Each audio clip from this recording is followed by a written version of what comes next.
Meghan Markle has just released a holiday trailer centered on one powerful message: unity, connection, reaching out to the ones you love.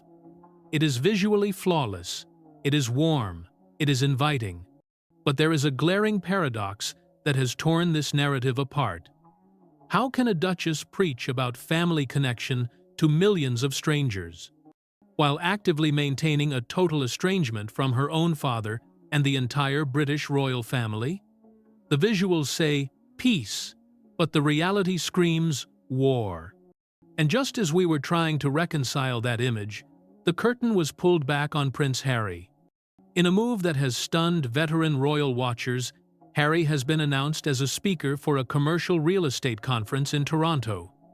This isn't a charity gala. This isn't the Invictus Games. This is a ticketed corporate event, and it led veteran royal commentator Duncan Larcombe to utter a phrase that should send shivers down the spine of Buckingham Palace: a royal for sale. If this is true, we are no longer looking at a family drama. We are witnessing a battle for the very soul of the monarchy. On one side, you have King Charles and Princess Catherine, fighting to save the institution through service and duty while battling life-threatening illnesses. On the other, you have the Sussexes, seemingly pivoting from humanitarian leaders to commercial commodities. The question is no longer if the monarchy will survive this divide, but who will be left standing when the dust settles. What is the truth behind the king's desperate push for legacy? Why did Kate's return speech leave experts confused? And is Harry really selling his heritage to the highest bidder? Welcome to Royally Unfiltered. Let's decode the truth. The frost had barely settled on London's pavements this week when a familiar, heavy tension returned to royal watchers everywhere. It wasn't the chaotic noise of a scandal. It was something quieter, something deeper. According to those familiar with the situation behind palace gates, 3 distinct storylines are now shaping the emotional weather inside Britain's most scrutinized institution. First, we have Meghan Markle, pushing a calculated new media wave from California. Second, we have Princess Catherine, resurfacing with a fragility we have never seen before after months of health uncertainty. And third, we have King Charles, a man running against time, attempting to solidify a legacy built not on grandeur, but on survival. For the first time in months, all 3 currents have collided in the same news cycle, and each of them is generating a very different kind of electricity. The week began quietly enough. If you were watching the mainstream news, you might have missed the shift. But on the ground, the tone was changing. Veteran commentators Charles Ray and Duncan Larcombe, men who have covered this family for decades, sat down to discuss the state of the crown. On the surface, it was their usual friendly rapport. But beneath the laughter, something else stirred. An undercurrent of unresolved questions, a sense that the monarchy and its orbit have stepped into a dangerous new season. It started with a memory, a look back at a different era. Duncan Larcombe recalled his early days at the Sun newspaper in 2001, a time when the relationship between the press and the palace was a rough but functional dance. He told a story about the late Queen Elizabeth II. An interviewer once asked a press officer what the Queen ate for breakfast. It was an absurd question, and the response from the press officer was half joke, half defense mechanism: baked beans, an egg, and toast. Whether it was true didn't matter.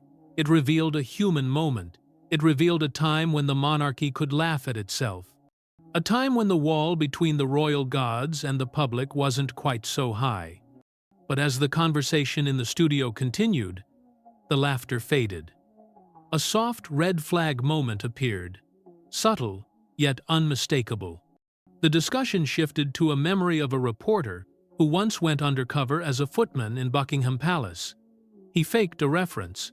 He bypassed security. And for weeks, he served the Queen her porridge in Tupperware containers. It sounds funny now, but when you stop to think about it, it is terrifying. This happened while George W. Bush was visiting the UK. A journalist, with no real background check, stood within arm's reach of the leader of the free world and the British monarch. Why bring this up now? Because it reminds us of a terrifying truth. The monarchy is vulnerable. It was vulnerable then to security breaches. And today, it is vulnerable to something far more dangerous: irrelevance. As we look at the events of this week, we have to ask, is the fortress crumbling, or is it just changing shape? Because what we witnessed this week was a scramble for control.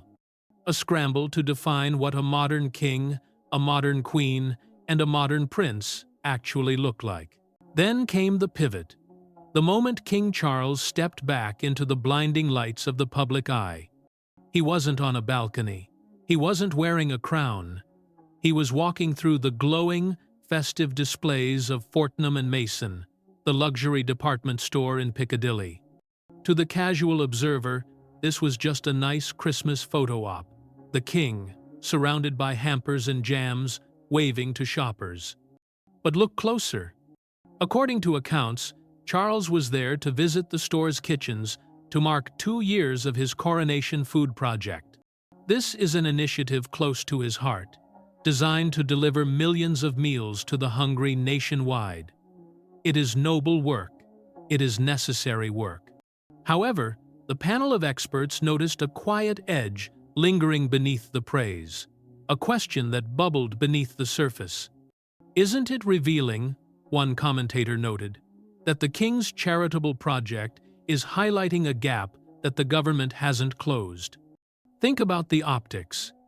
Here is the monarch, standing in one of the most expensive stores in London, a place where a jar of honey can cost a fortune, launching a project to feed people who cannot afford bread. The contrast is jarring.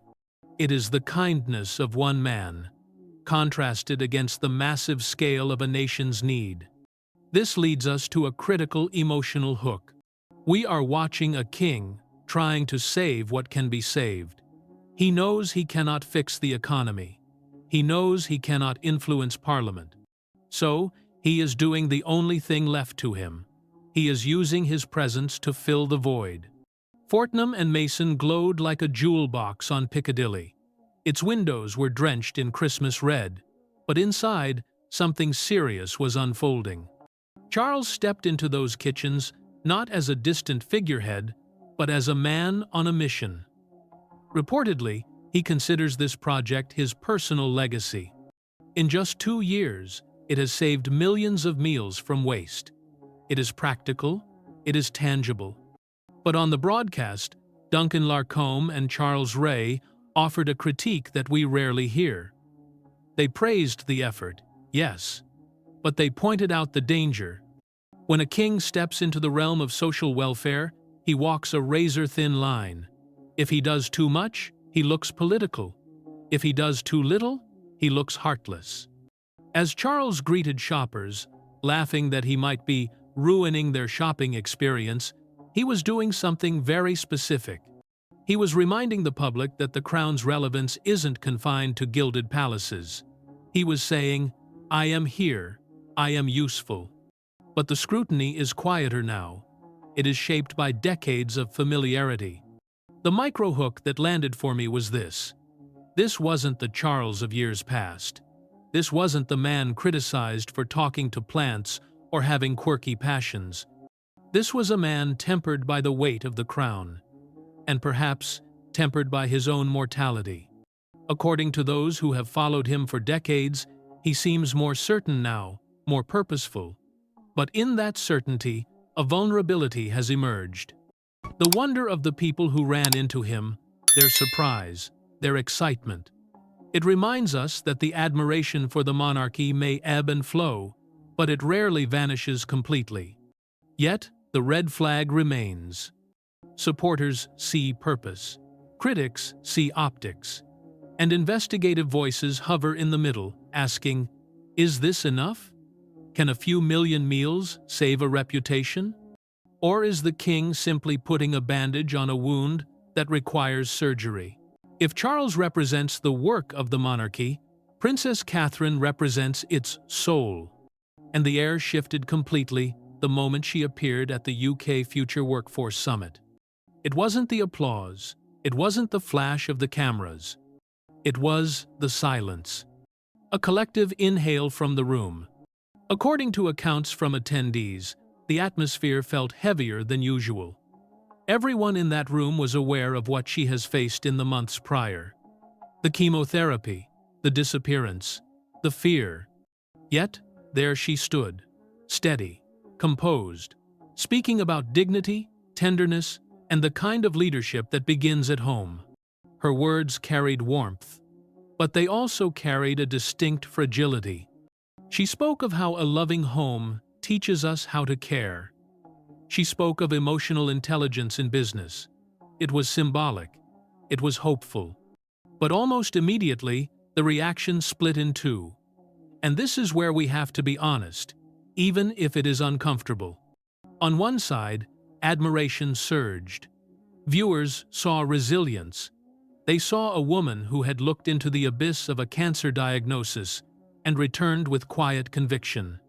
But on the other side, the reaction was more complicated. Duncan Larcombe, a man who has supported Kate for years, voiced a criticism that was difficult to hear but necessary to analyze. He admitted, honestly, that some elements of the speech felt vague. He used a specific phrase, wishy-washy. "I read the speech 3 times," Charles Ray admitted, "and I am still struggling to grasp the core message." This created a subtle red flag moment, not an accusation, but a tension. We are so desperate for Kate to be back, so desperate for her to be okay, that we often refuse to critique the substance of what is being said. If Meghan Markle had given a speech about tenderness in business without concrete policy or data to back it up, the press would have torn her apart. They would have called it word salad. They would have called it Californian psychobabble. But because it is Catherine, the criticism lands softly. It is like tapping a glass to test its strength, rather than trying to break it. However, the criticism raises a valid point about the modern monarchy. Is it enough to just be there? Is it enough to just offer platitudes about love and dignity? Or do we need our royals to say something substantial? Then came the emotional hook that silenced the critics. The discussion shifted to the reality behind the speech, the fear anyone feels when a doctor says the word cancer. Duncan described it with sobering honesty. He stripped away the titles and the glamour. He reminded us that beneath the navy suit and the perfect hair, there is a mother of 3 who has spent the last year fighting for her life.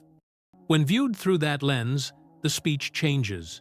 It isn't a policy briefing, it is a testimony. It is a woman saying, "I am still here, and I value kindness because I know how fragile life is." According to those familiar with Kensington Palace, authenticity is what anchors William and Catherine. Even if the message felt abstract to the experts, the sincerity in her eyes carried the weight. Some described her return as a comeback. Others called it a recalibration. But one truth lingered in the air. When Catherine stepped forward, the nation held its breath. When Catherine returned to public life, the applause was loud. But the pressure? The pressure whispered elsewhere.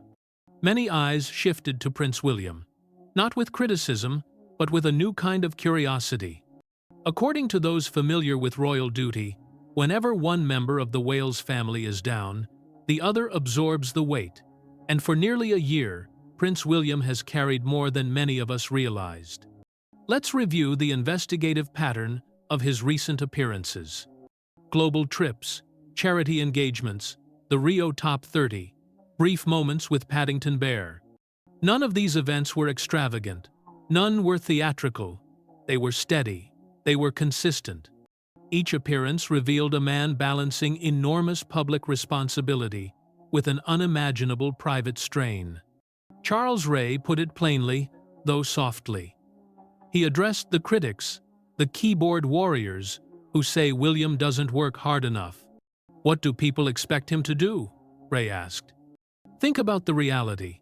A wife undergoing cancer treatment, a father battling cancer, 3 young children under the age of 11 who need a normal life, and a royal schedule that never fully pauses. What is he supposed to do? Ray continued.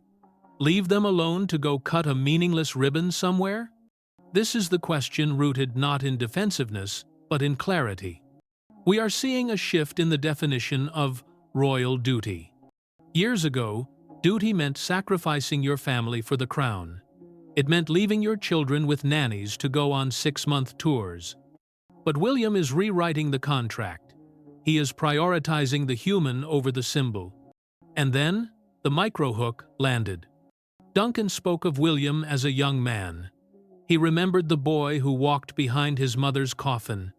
He remembered the party prince of the early 2000s. To see him now, standing beside Catherine as she rebuilds her strength, it carries a different weight. He has become more authentic, Duncan said, more grounded. But then, a red flag moment surfaced regarding the nature of the job itself. Charles Ray sympathized with William attending the Royal Variety performance, not because it was difficult work, but because it is, frankly, boring. Ray described some of the acts as underwhelming. He described the event as a relic of the past. And yet, William showed up. He smiled. He laughed. He wore the velvet jacket. It poses a quiet question. When does duty become sacrifice? Is it when you are fighting a war? Or is it when you are exhausted, worried about your wife's health, but you still have to sit in a box at the Royal Albert Hall and pretend to enjoy a mediocre comedy act because it is what is expected?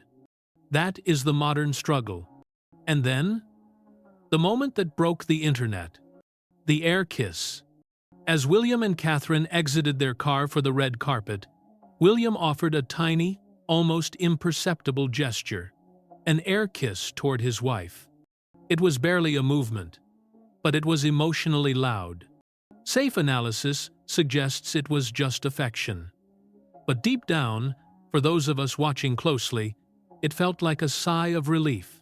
A quiet exhale shared between 2 people who have survived a storm together. Sometimes, the smallest moments speak the loudest. We need to talk about the bear. Inside the Royal Albert Hall, the lights shimmered like a crown. But the image that dominated the headlines wasn't the stage. It was Catherine embracing Paddington Bear. Why does this matter? Why are we analyzing a photo of a princess and a guy in a bear suit? Because images are pure narrative. No commentary, no interpretation, just presence. Paddington Bear is forever linked with the late Queen Elizabeth II. That sketch, during the Jubilee, where the Queen pulled a marmalade sandwich from her handbag, cemented the bear as a symbol of the monarch's softer side. By embracing Paddington, Catherine wasn't just taking a cute photo. She was visually bridging the gap between eras. She was wrapping herself in the warmth of the late Queen's legacy. According to accounts online, it reassured many that continuity remained intact. But underneath, an investigative thread pulls forward. Why did a photo with a fictional bear eclipse speeches or policy? Because we are living in an era of vibes over verdicts. The public is tired of scandals. They are tired of leaks. They just want to feel good. And seeing William and Catherine, looking healthy, looking happy, standing next to a national treasure that felt like a stabilizing force. Reassurance, in a year like this one, is priceless. But while London was finding comfort in Paddington Bear, a different narrative was being crafted in California. The moment Meghan Markle's Netflix holiday trailer released, the reactions split instantly. According to accounts, the video was a masterclass in aesthetics. Warm visuals, soft lighting, a message centered on unity, connection, and reaching out. Reach out to the ones you love, the voiceover urged. It was serene on the surface, but beneath it, a quiet storm stirred. Duncan Larcombe didn't mince words. He admitted the trailer made him physically uncomfortable. He described the sentiment as sickening. Why such a visceral reaction? Because of the dissonance. Reach out to the ones you love. The critics noted carefully, Meghan has not spoken to her father, Thomas Markle, in years. She has not reached out to the king while he battles cancer. She has not visited the Princess of Wales.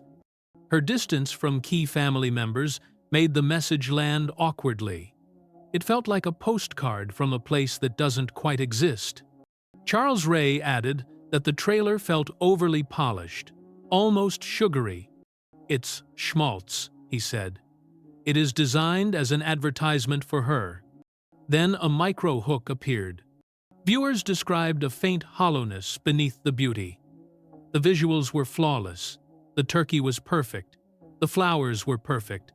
The lighting was perfect. But something was missing. Vulnerability. We all know Christmas isn't perfect. The turkey gets dry. The uncle gets drunk. The kids cry. By presenting a version of life that is so curated, Meghan risks alienating the very audience she tries to connect with. The commentators noted, with safe phrasing, that Meghan often embraces the language of connection while maintaining tightly controlled boundaries. This contrast forms the core question. How does one communicate intimacy while keeping so much distance privately?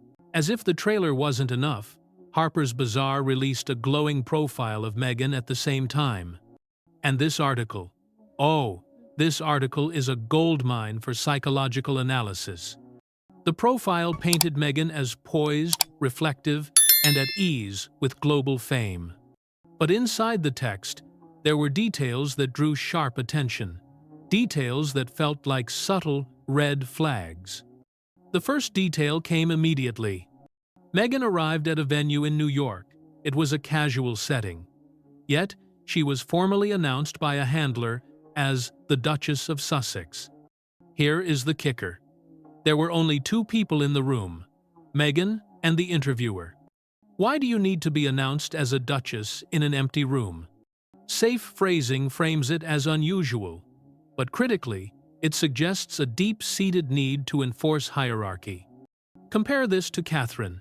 When she visits charities, she often introduces herself simply as Catherine. She signs her letters Catherine. The contrast is blinding. One woman is a future queen who plays down her status. The other is a former working royal who plays it up. Then came the cappuccino moment. The article describes a moment where Meghan is served a latte. The foam art features her own face. According to the account, she paused the interview to photograph it. Admirers found it charming, but critics found it performative. It symbolizes the meta-nature of Meghan's life. She is consuming her own image. She is documenting the documentation of her fame. Harper's Bazaar described Meghan as uniquely comfortable with the surrealism of global celebrity. Is that a compliment? Or is it a warning? Duncan noted the omissions in the article. It described her media deals as triumphs.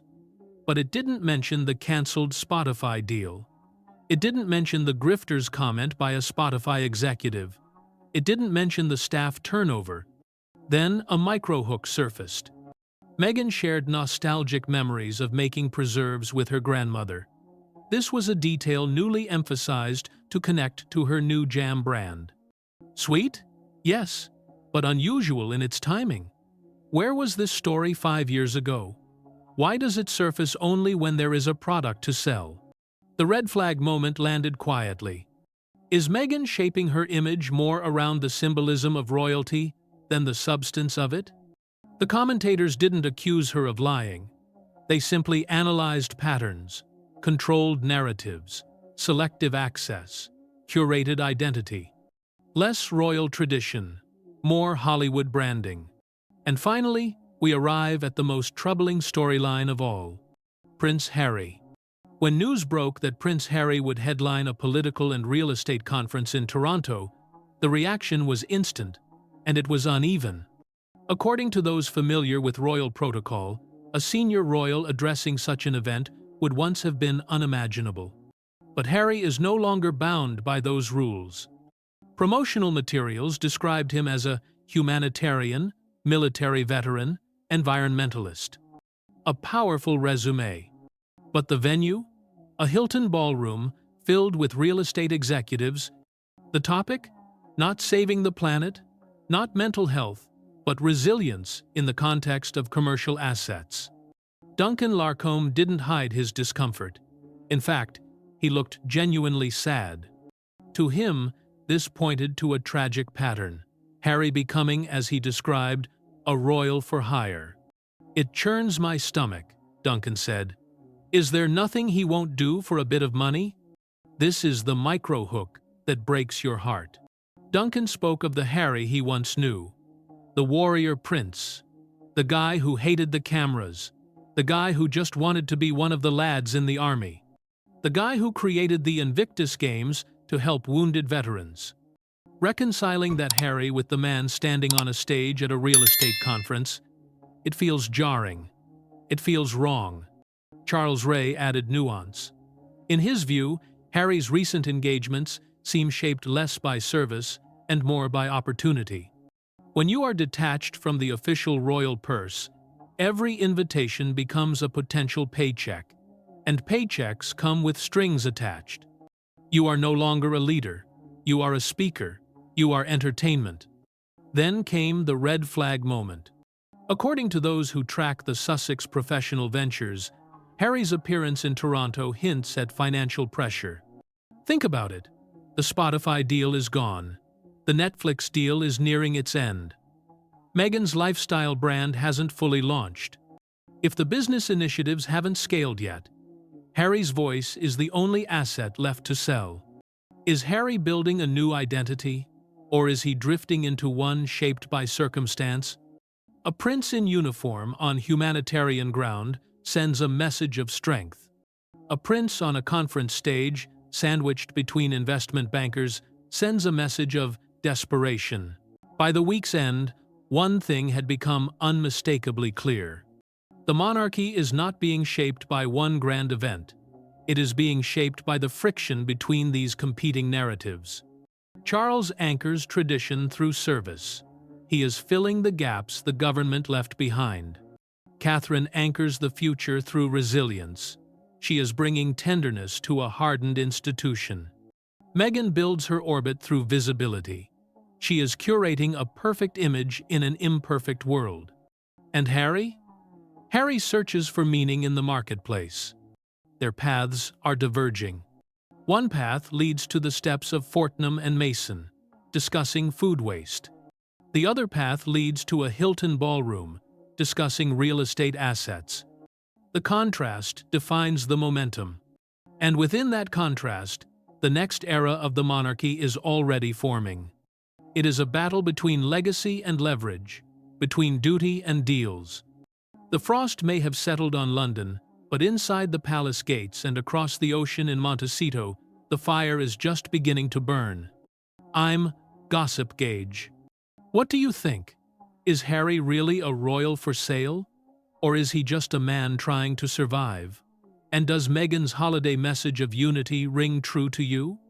Let me know in the comments below. I read every single one. Don't forget to hit like, subscribe, and ring that bell so you never miss a royal update. Until next time.